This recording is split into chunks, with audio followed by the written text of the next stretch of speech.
অহংকারের ধ্বংস, অহংকারের পতন নিশ্চিত অনিবার্য, শুধুমাত্র সময়ের অপেক্ষা। আল্লাহ পাক রব্বুল আলামিন বলেন, যদি তোমরা অহংকারী করো তাহলে শুনে রাখো, ইন্নাল্লাযীনা কাযযাবু বিআয়াতিনা ওয়াস্তাকবারু আনহা। আমার বান্দারা শুনে রাখো, ইন্নাল্লাযীনা নিশ্চয়ই কাযযাবু, তোমরা মিথ্যাবাদী বলবে না, মিথ্যা হবে না, মিথ্যা কাজ তোমরা করবে না, মিথ্যা কথা তোমরা বলবে না, আমার আয়াতের নিদর্শনগুলো মিথ্যা পরিপূর্ণ করো না। ওয়াস্তাকবারু, তোমরা অহংকারী হইও না, অহংকার করো না। তোমরা অহংকারী করতে পারো, আমি বড় পয়সাওয়ালা, আমি বড় টাকাওয়ালা, আমি বড় সম্পদওয়ালা, আমার ক্ষমতা আছে, আমার হেডেম আছে, এই সমস্ত জিনিস তোমরা অহংকার করতে পারো। আমার দ্বারায় 200 মানুষ চলে, আমার দ্বারায় 500 মানুষ চলে, আমি ওই জায়গায় 10 লাখ টাকা দান করি। আল্লাহ বলেন, তুমি 10 লাখ টাকা দান করতেছো, এর উপরে ভিত্তি করে আমি আল্লাহ পাক রব্বুল আলামিন আরেক জায়গা দিয়ে তোমাকে 10 কোটি টাকা আরোহণ করার সুযোগ করে দিয়েছি। আজকে 10 লাখ টাকা বন্ধ করে দাও, আমি আল্লাহ 10 কোটি টাকা বন্ধ করে দেব। তুমি কিছু করতে পারো না, আমি তোমাকে দেই, তুমি সবাইকে দাও। আমি তোমাকে দান করে তুমি দানগুলো বন্টন করে দাও, তোমার কিসের অহংকার? আমার নবী বলেন, সমস্ত মানুষগুলো যারা অভিভাবক রয়েছে, একজন ফ্যামিলির মধ্যে 10 জন থাকে, 10 জনের প্রধান যিনি, তিনি একটা বাড়ির মধ্যে 20টা ফ্যামিলি থাকে, 20 জনের প্রধান একজন। একটা মহল্লার মধ্যে 200 প্রতিবেশী থাকে, 200 প্রতিবেশীর মধ্যে একজন থাকবে প্রতিনিধি, একটা জেলার মধ্যে একজন থাকবে প্রতিনিধি, এমনি ভাবে একটা দেশের মধ্যে একজনে থাকবে প্রধান। তুমি চিন্তা করো না, তুমি প্রধানমন্ত্রী, তুমি এমপি, তুমি মন্ত্রী হয়ে গেছো, তুমি চেয়ারম্যান, তুমি মেম্বার হয়েছো, তুমি বিচারক হয়েছো, তুমি 10 টাকা দান করো, তুমি বুঝতে পারো না সমস্ত মানুষগুলোই হলো রাখাল। যারা দায়িত্বের মধ্যে আছে, আমি আল্লাহ তাদেরকে রাখাল ঘোষণা দিলাম। একজন রাখালের আন্ডারে যদি 100 ছাগল থাকে, এই 100 ছাগলের পূর্ণ দায়িত্ব রাখালের। এই 100 ছাগলকে খানা খাদ্য খাওয়াইতে হবে, এই দায়িত্ব রাখালের। এই 100 ছাগল কোন জায়গায় কোন ছাগলটা অ্যাক্সিডেন্ট হলো, একটা পাকে নিয়ে গেল কিনা, একটা হারিয়ে গেল কিনা, একটা চুরি নিয়ে গেল কিনা, একটা বিপদগ্রস্ত হলো কিনা, একটা অসুস্থ হয়ে মরে গেল কিনা, এই দায়িত্ব হলো রাখালের। যদি রাখালের উপরে ছাগলের দায়িত্ব দেওয়ার কারণে যদি 2টি ছাগল হারিয়ে যায়, ওই রাখাল কিন্তু মালিকের কাছে জবাব দিতেই হবে। আর এই রাখাল যদি 100 ছাগলকে প্রজনন দিয়া বাড়ায়া যদি 200 ছাগল বানিয়ে ফেলে, ওই রাখাল তার মালিকের কাছে উপহার যোগ্য হয়ে যায়।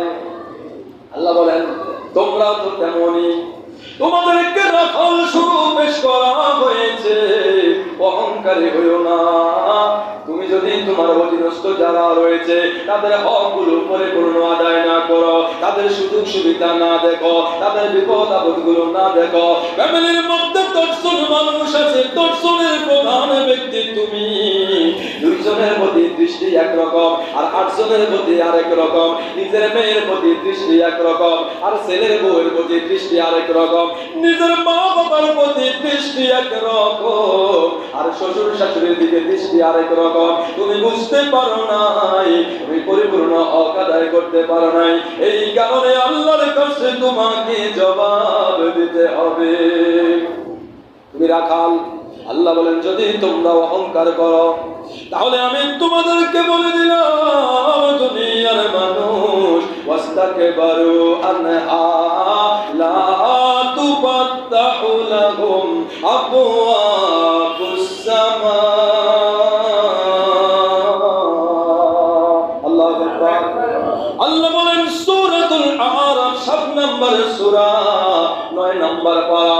আমি সব আয়াতে কারিমা ঠিক আছে বলবেন, আমরা দুজন আগে আছেন এখানে নাকি? সূরাতুল আরাফ, সূরাতুল আরাফ 7 নম্বর সূরা 9 নম্বর পারা 40 49 নম্বর আয়াতে কারিমায় আল্লাহ বলেন লা তুফাত্তাহু লাহুম আবওয়াবুস সামা, অহংকারী হইয়া তুমি দোয়া করবা। আমি আল্লাহ রব্বুল আলামিন বললাম লা তুফাত্তাহু লাহুম আবওয়াবুস সামা, তোমার জন্য আসমানের দরজা খোলা হবে না, তোমার জন্য জমিনের দরজা খোলা হবে না, তোমার জন্য জান্নাতের দরজা খোলা হবে না, তোমার জন্য রহমতের দরজা খোলা হবে না, বরকতের দরজা খোলা হবে না, শান্তির দরজা খোলা হবে না। জানিয়া রাখো দুনিয়ার মানুষ, তুমি যতই দোয়া করো দোয়া কবুল হবে না, আসমানের দরজা বন্ধ। তুমি 5,000 মানুষ নিয়ে দোয়া করবে, দোয়া কবুল হবে না, আসমানের দরজা বন্ধ। আল্লাহ রব্বুল আলামিন বলেন তোমার কোনো কিছুই কবুল হবে না। তোমার 82 বছর বয়স, তুমি 83 বার হজ করেছো, তুমি সারা জীবন নামাজ পড়েছো, রোজা রাখেছো, হজ করেছো, যাকাত দিয়েছো, জীবন ভরা আমল করেছো, কিন্তু যারা পরিমাণ অহংকার করেছো। তুমি জান্নাতের আশা করো, তুমি জান্নাতে যেতে চাও। আল্লাহ বলেন প্রথমত লা তুফাত্তাহু লাহুম আবওয়াবুস সামা, আসমানের দরজা যদি না খুলি, জান্নাত উপরের দিকে, আসমানের দরজা দিয়ে ঢুকতেই পারবে না, কেমনে তুমি জান্নাতে ঢুকবে? আল্লাহ বলেন লা ইয়াদখুলুল জান্নাতা হাত্তা ইয়ালিজাল জামালু ফি সাম্মিল খিয়াত। আল্লাহ বলেন সমস্ত আমলগুলো দিয়ে তুমি জান্নাতের আশা করো, তোমার জন্য জান্নাতে ঢোকা এতটাই অসম্ভব হয়ে যাবে। আল্লাহ রব্বুল আলামিন বলেন লা ইয়াদখুলুল জান্নাতা হাত্তা ইয়ালিজাল জামাল, জামাল মানে ওট। আল্লাহ রব্বুল আলামিন বলেন ইয়ালিজাল জামালু ফি সাম্মিল খিয়াত, সাম্মিল মানে সুই। মা বোনেরা যে সোনামুখী সুই দিয়া খাদা সেলাই করে, আল্লাহ রব্বুল আলামিনের দৃষ্টান্ত দেখেন। যদি অহংকারী হইয়া তুমি জান্নাতে ঢুকতে চাও, আমি আল্লাহ ঘোষণা দিলাম লা ইয়াদখুলুল জান্নাতে, তুমি জান্নাতে যাইবে না, এতই কঠিন হয়ে যাবে। হাত্তা ইয়ালিজাল জামালু ফি সাম্মিল খিয়াত, একটা বিশাল দেখি উট একটা সোনামুখী সুইয়ের ছিদ্র দিয়া প্রবেশ করা যতই অসম্ভব হবে, তার চাইতে বেশি অসম্ভব হবে তুমি জান্নাতে যাওয়া। নাউজুবিল্লাহ। আমাদের সময় শেষ, আলোচনার এখনো কিছুই হয় না। অহংকারী জান্নাতে ঢুকবে কতটুকু ইবাদত আমরা করছি? সারা পৃথিবীতে সেজদা এতটুকু তো করতে পারি নাই। জমিনে সেজদা 9.5 লক্ষ বছরের ইবাদত বন্দেগী, সমস্ত ফেরেশতাদের ওস্তাদ। এত আমল করার পরেও শুধুমাত্র বলেছিল ক্বালা আনা খায়রুম মিনহু খলাকতাহু মিন তিন ওয়া খলাকতাহু মিন নার। তার প্রশ্ন একটাই, আমি ওর চাইতে উত্তম, ওরে মাটি দিয়ে বানাইছেন, আমারে আগুন দিয়ে বানাইছেন। মাটিরে ঠিক মারলে নিচে পড়ে যায়, আর আগুন জ্বালায় দিলে উপরের দিকে উঠা যায়। সবসময় আগুনের ধারা হলো উপরে যাওয়া, নিচের দিকে নিম্নগামী হওয়া নয়। এটা আপনার কেমন আদেশ? আল্লাহ বলেন আবা ওয়াস্তাকবারা ওয়া কানা মিনাল কাফিরিন। তুই অহংকার করেছিস, জানিয়া রাখ তোকে আমি কাফের ঘোষণা দিলাম। কিয়ামত পর্যন্ত যত মানুষ দুনিয়ায় আসবে সবার সামনে তোমাকে এক্সাম্পল হিসাবে সেট করলাম।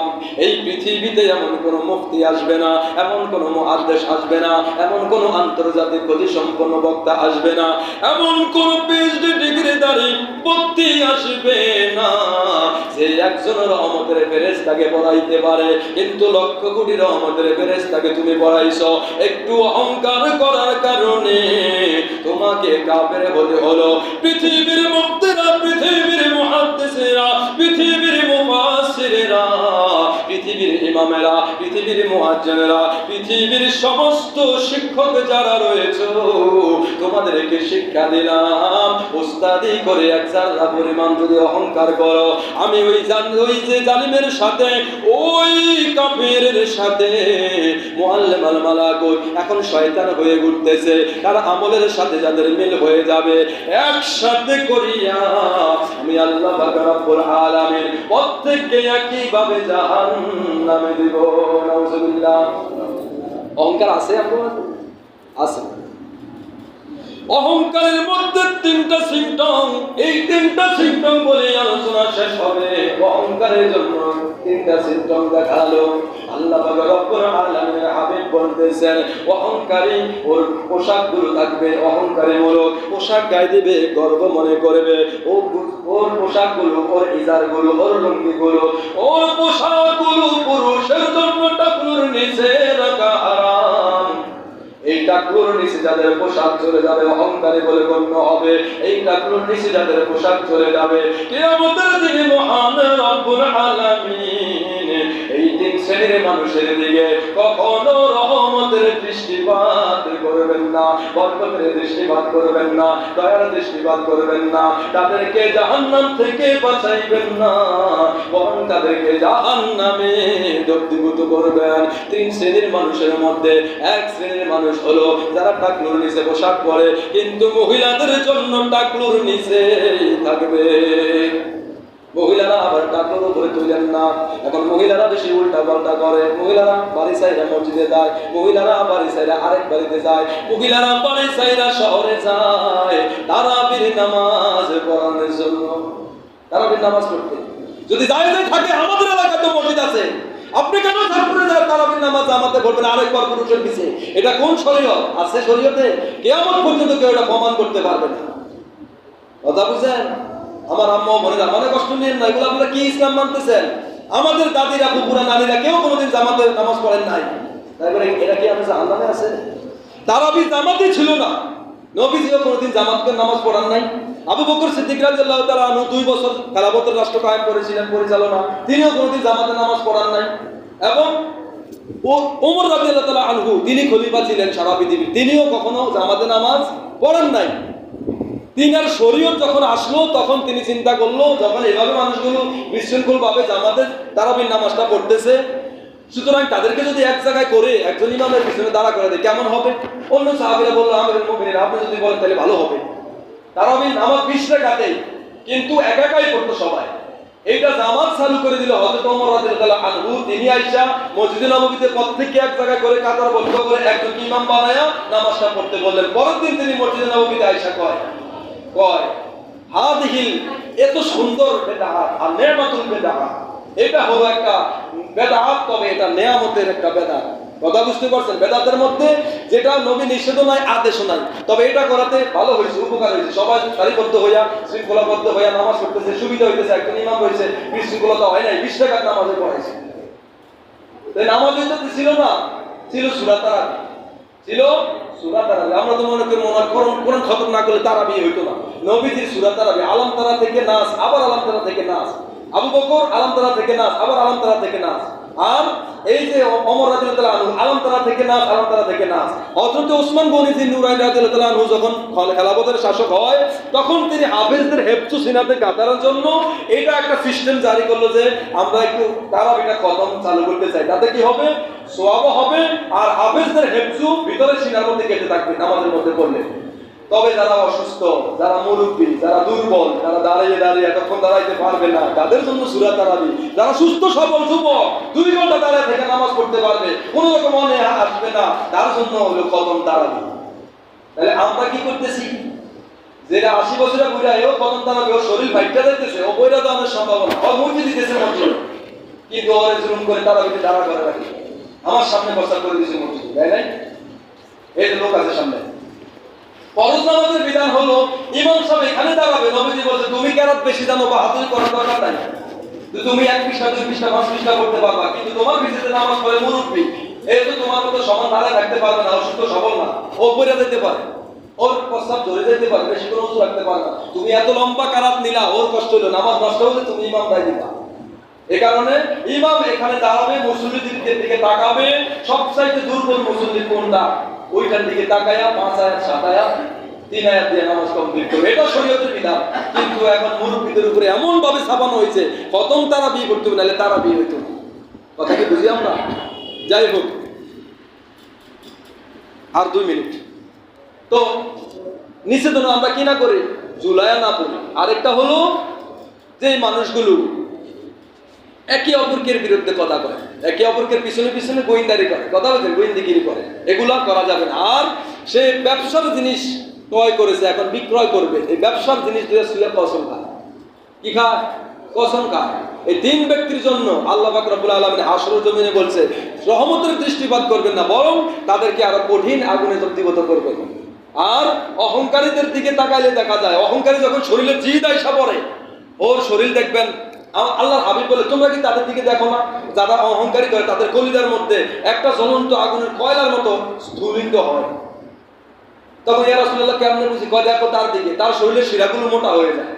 তার চোখের দিকে দেখো, চোখের বর্ণটা লাল হয়ে যায় আগুনের মতো। তার অন্তরে যেই আগুনের ফুলকি, এই ফুলকির নিদর্শন তার চোখে, তার শিরা দিয়ে বাহির হয়। এই মুহূর্তে কি করবে সে? সে এই মুহূর্তে কাইট হইয়া অথবা জমিনে পড়া গড়াগড়ি দিয়ে তার জিদকে কন্ট্রোল করবে। যদি এই রাগকে কন্ট্রোল করতে পারে, ক্ষমতা আছে কিন্তু প্রয়োগ করে না। ক্ষমতা আছে, এই মুহূর্তে শরীরে জিদ আয়া পড়ছে, অন্যায় হয়েছে তাদের কিছু আরো কইরাম, এরকম জিদ না করে সে যদি রাগকে কন্ট্রোল করে, মাটিতে গড়াগড়ি দেয়, আল্লাহ আমরা মাফ করেন। কিয়ামতের দিন আল্লাহ পাক রব্বুল আলামিন তারা ডাইকা নিয়ে বলবে তোমার পছন্দের মতো হুর তুমি পছন্দ করো, যেটা পছন্দ এটা নাও। সুবহানাল্লাহ। কারণ তুমি তোমার রাগকে কন্ট্রোল করেছো। রাগের কারণে, রাগ হলো শয়তানের, ও জিদ করে কিন্তু জাহান্নামে গেছে। ও জানতো যে ইবলিস যদি আদমকে সিজদা না করে আমার জাহান্নামে যাইতে, ও জানতো, তারপরেও ও রাগ করে জিদ করে কিন্তু সিজদা করে না, চাইলে জাহান্নামে যাবে। এই রাগগুলো যাদের মধ্যে আছে তারা রাগকে কন্ট্রোল করতে হবে। আল্লাহ পাক রব্বুল